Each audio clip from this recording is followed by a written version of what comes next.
အားလုံးပဲမင်္ဂလာပါဗျာနိုင်ငံတော်အကြီးအကဲများနဲ့တကွကြွားရောက်လာကြတဲ့လူကြီးမင်းများကျွန်တော်တို့ရုပ်ရှင်အတတ်ပညာရှင်အနုပညာရှင်များအကယ်ဒမီအတွက်အကဲဖြတ်ပြီးတဲ့ဘုတ်ဖွဲ့ဝင်များ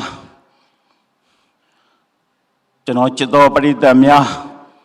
အမျိုးမျိုးနေမှာ TV ဖန်သားပြန်နေကြည်နေတဲ့ညီမျိုးရဲ့အနုပညာချစ်တဲ့ပရိသတ်များကိုဒီနေရာနေကျေးဇူးတင်ပါတယ်လို့ကျွန်တော်ပြောချင်ပါတယ်ဗျာ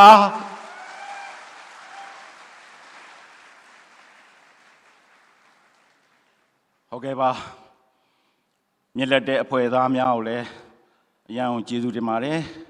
ဒရိုက်တာ PK ဇညွန်ရေးဆရာမစာရေးဆရာဆောင်လူလင်း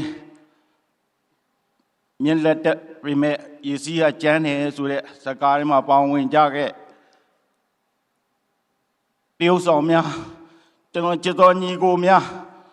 ကျွန်တော်ဒီနေရာနေကျေးဇူးတင်ပါတယ်လို့ကျွန်တော်ပြောချင်ပါတယ်ဗျာ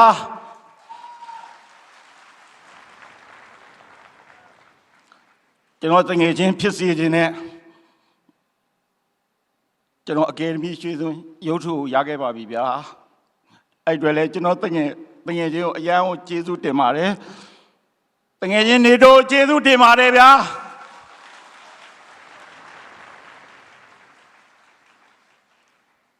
ကျွန်တော်အနုပညာတက်တန်းနှစ်30ပြည့်ခဲ့ပါပြီကျွန်တော်အနုပညာတက်တန်းနှစ်30အတွင်းမှာကျွန်တော်နောက်ကနေပြီးတော့မညီမညူပဲနဲ့ကျွန်တော်ရဲ့အနုပညာနဲ့ပတ်သက်ပြီးနောက်ကဝေယဝစ္စလိုက်လုပ်ပေးတဲ့ကျွန်တော်ချစ်သော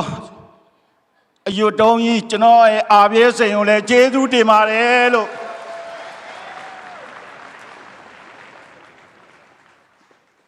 ကျွန်တော်သားနဲ့သမီးလည်း